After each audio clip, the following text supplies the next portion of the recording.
Go to the computer. Good morning, Dr. Barbara Johnson, and how are you this morning? I'm very well, thank you, Ron. I've hit the road running after my house move and ready to go into action with you now this morning on this wonderful podcast. Thank you. Thank you, Barbara. And what's quite interesting about what we're going to talk about now is interferes with a lot of people's lives. And the topic today is, or let me say this, we're doing a series on mindset about money. And today's one is psychology on the debt collector's phone call. How do you handle that call?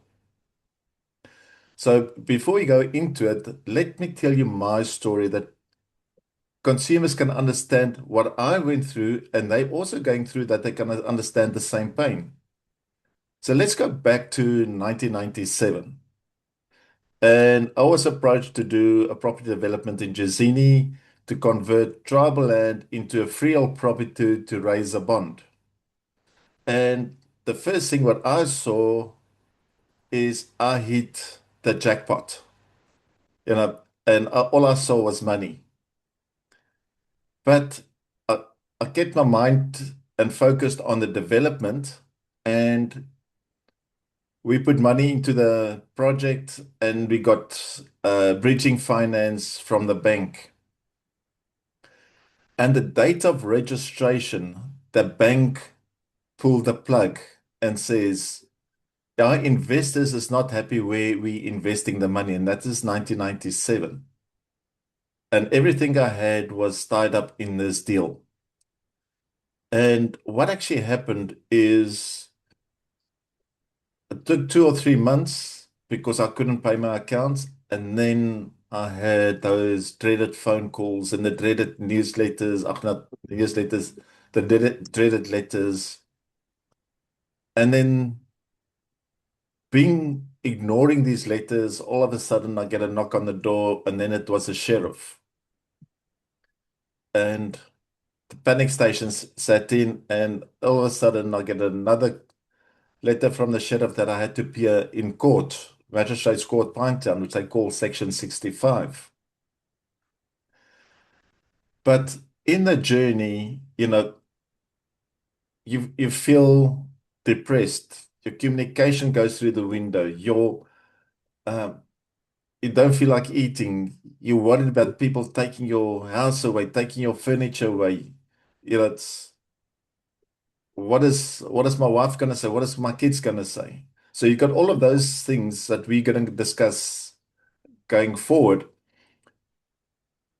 But when I got the letter to appear in court, I thought this is my opportunity to go look for my oldest pair of overalls, see the shoes what I've got or boots what I've got that still got full of paint and stuff like that because I was on the tools, and that the magistrate is going to feel sorry for me. How wrong was I? They don't feel nothing. The bank attorneys feel nothing. They just want their money. But I figured it out quite quickly after the third or fourth week that it's a system, it's a game. And the stronger you can play the game, this is how you're going to win. So, Barbara, with what I went through with your practice of how long you been in practice now, Barbara?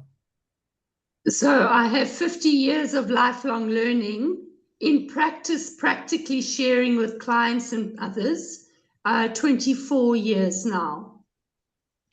And what's quite important, you've written 2 books, and those 2 books can also help with people that's going through the difficult time. Yes, yes, you and Winter Warrior.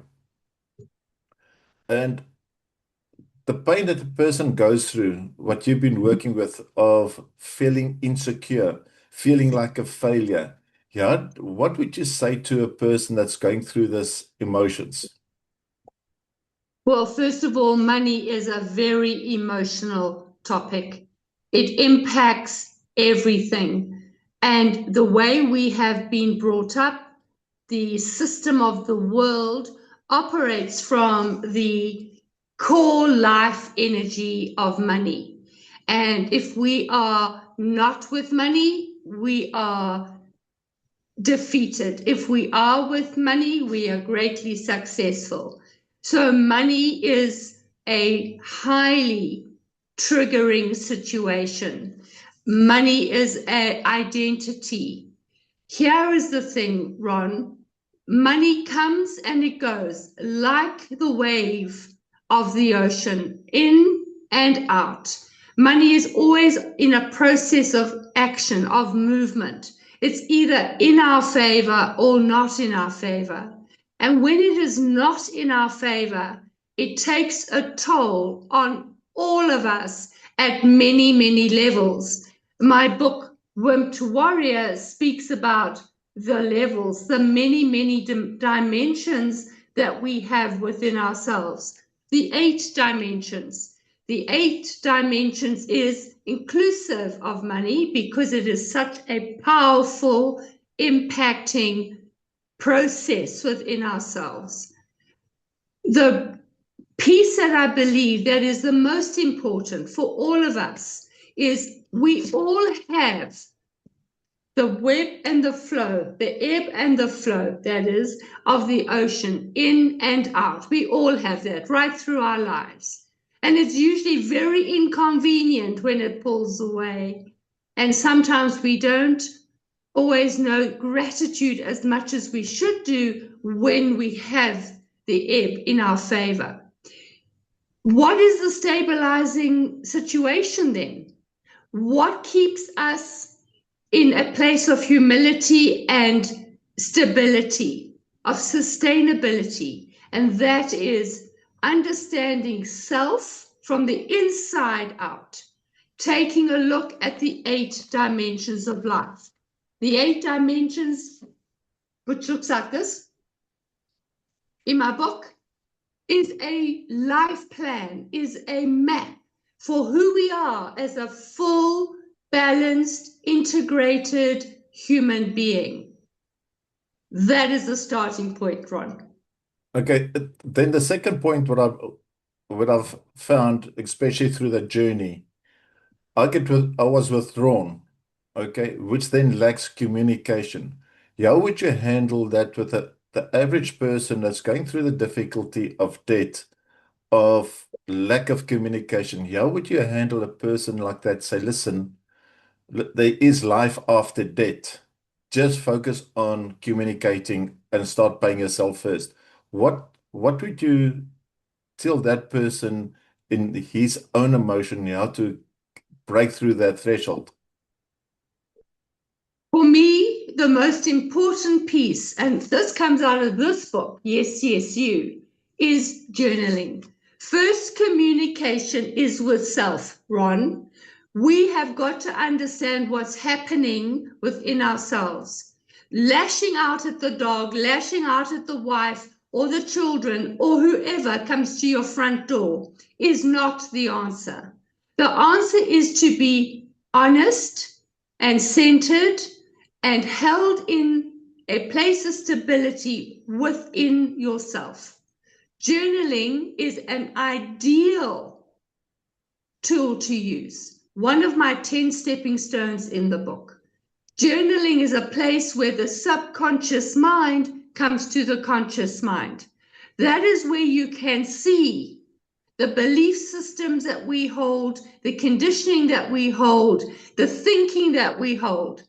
Until we see it, Ron, we can't do anything about it.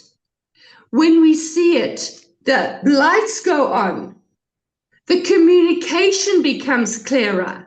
The understanding of what's happening within self and the sharing of that with our partners becomes clearer.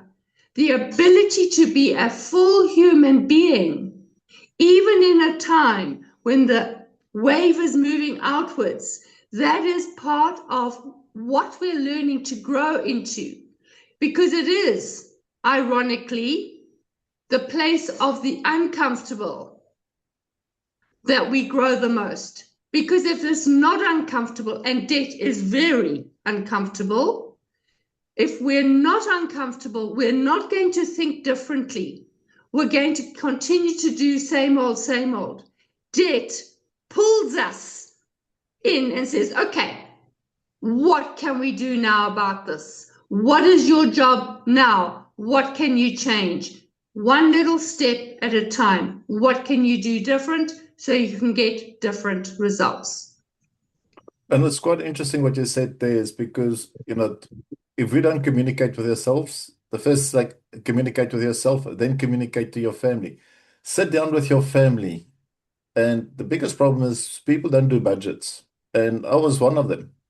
So by putting down and says, okay, this year we cannot go on holiday.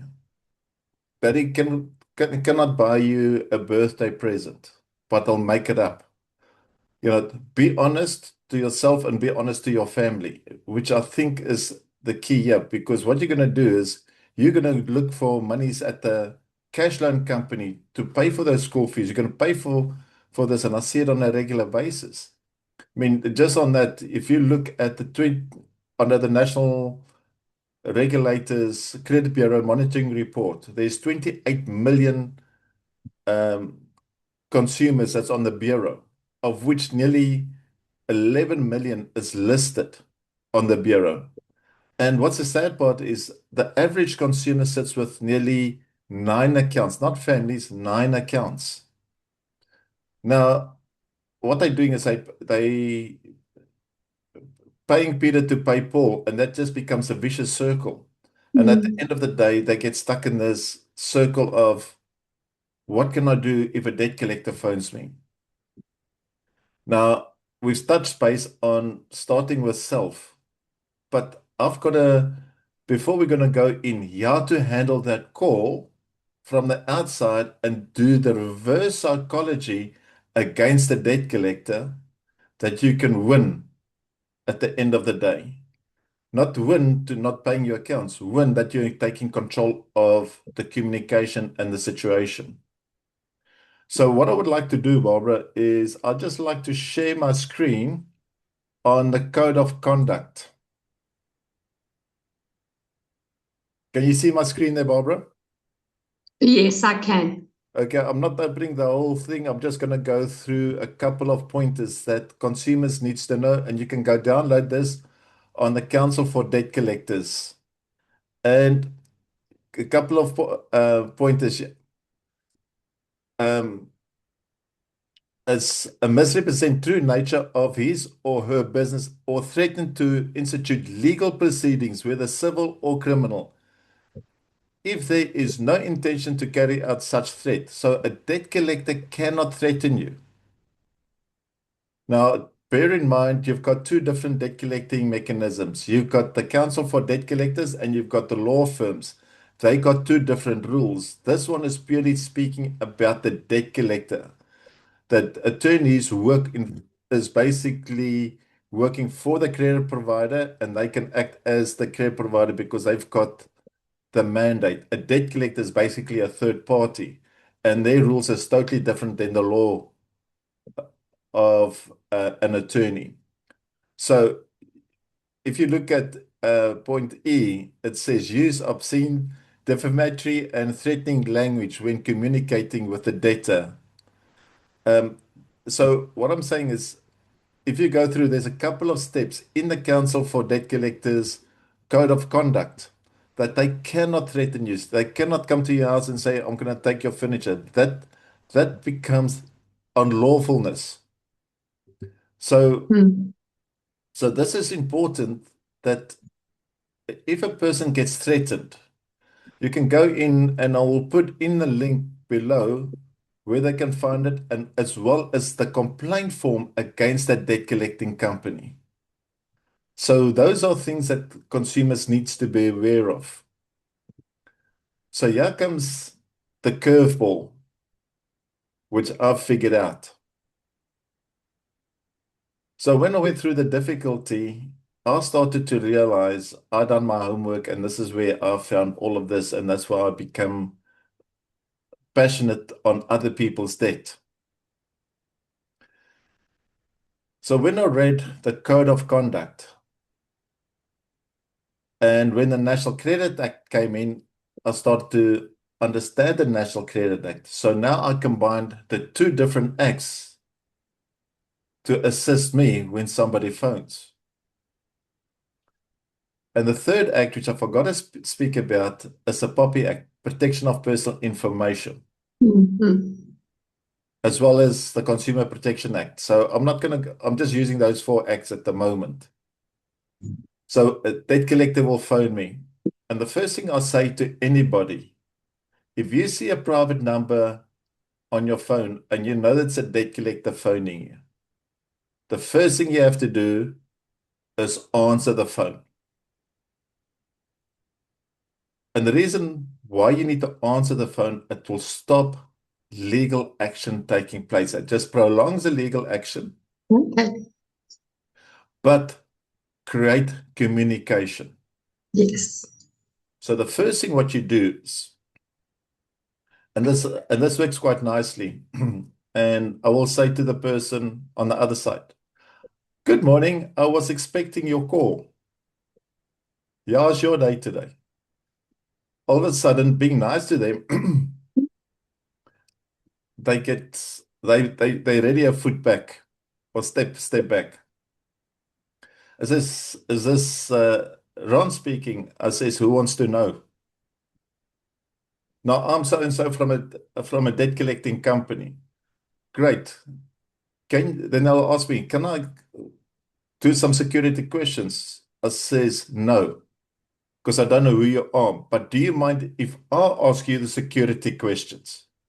So now I'm putting the ball back into their court, and the first question I'll ask, "Please provide me your full names.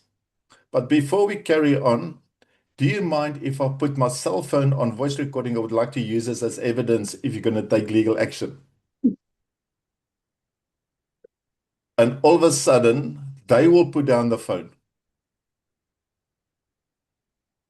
Sometimes they don't. So next question saying, "Okay, I want your full names." "All right. Can you give me your ID number?" "Why must I give you my ID number?" I says, "You want my ID number, so I want to know what's your ID number." "I'm not going to give it to you, so I can't give you my ID number because I don't know if you're a scammer or a spammer." "Okay, but I can't give it to you because of X, Y, and Z." I said, "Okay, my next question is, please provide me your counsel for debt collector's number. I need to know if you are a registered debt collector." "No, I haven't got it with me." Then I can't speak to you because I don't know who I'm speaking to. And they start getting angry. I says, "Well, remember, you threatening me. I've got now this on voice recording because a code of conduct now applies. Now I've got that evidence against you." That's why I started with a code of conduct. I also want the company's registration number. So now that you've got the information against the debt collector, they're now a bit worried. Now, let's say for instance, everything goes through and all the I's and T's are crossed with the debt collector. Then they say, "Okay, you owe X amount." I says, "I dispute the amount because I disagree with the amount I owe." "But yeah, no," it says, "where do you get this information from?" "From the credit provider." "Oh, so can you tell me, yeah, is that credit made up?" "No, I don't know. I just got it. It's just on my system." "Okay, so what I want from you is, according to the National Credit Act on Regulation 55, I need my regional credit agreement. I want a statement from inception and to make sure that the outstanding balances and fees are done correctly." "No, we haven't got it. You have to go get it from the credit provider." "Oh, so what you've got on the system is unlawful because you don't know what the data I've got. So now you giving me false information. You want to collect on false information because you haven't got the right information on record. Because I think I have to report you now." I says, "I'm not going to go through it. You took the file. You need to go sort it out." Because the bank or the credit provider says, no, it's been handed over. So now I'm playing the tennis match against him. So I'm playing the credit provider against the debt collector. So now that's how you can start creating the mindset of being in charge of the situation. The reason why I'm mentioning all of this, just this week alone, um, we had two clients. One client has reached a debt by or a bond that's reached in duplum because of default. Now, what is in duplum? In duplum means date of default cannot be more than double, including interest, fees, costs, and legal fees. So if you owe, let's say, for instance, I borrowed 1,000 rand from the bank. I carried on paying, and I only got 500 rand left, and I defaulted on the 500. That 500 rand cannot be more than 1,000 rand. And that's according to the National Credit Act 1035. So, and there's a possibility that we're writing over of nearly 700,000 rand just on that bond. The other one is a person came to see us. He's listed on the credit bureau. A debt collector is harassing him just to find that that debt is prescribed. And what is prescribed debt? Prescribed debt is debt that's older than 3 years, where no acknowledgement was made on the debt, no legal action, and no payment has been made in the last 3 years. That debt prescribes, and that debt can be written off.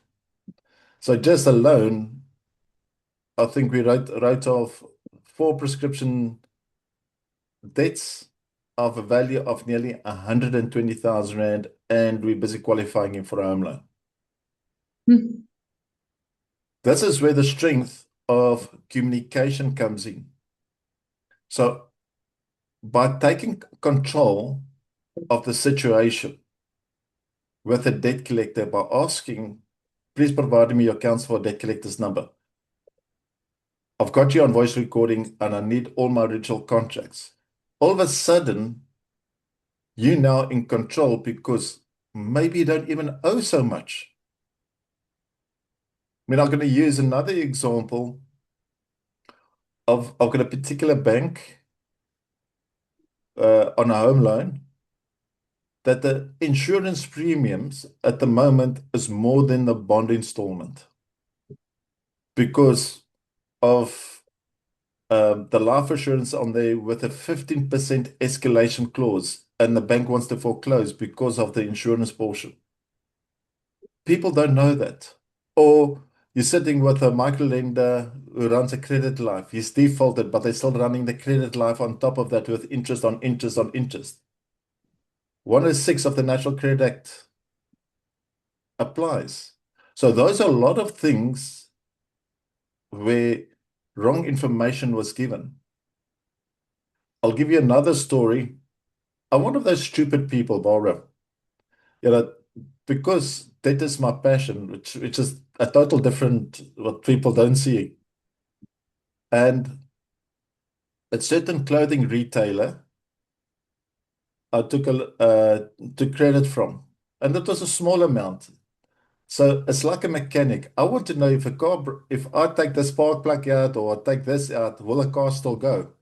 I do exactly the same on debt, just to see how the mechanics work. So I stopped paying this retailer on purpose because I saw information from other consumers at the end of the day, and their information, they don't want to give me the information. So the only way I can get information is to put myself into default.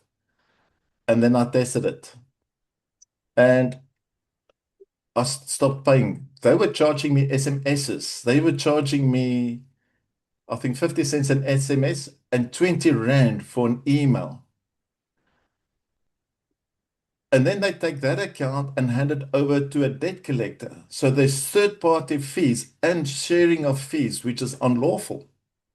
The debt collector, on the other hand, taking those accounts, don't know that they were also being handed over debt collecting fees, and then they charge interest on top of that.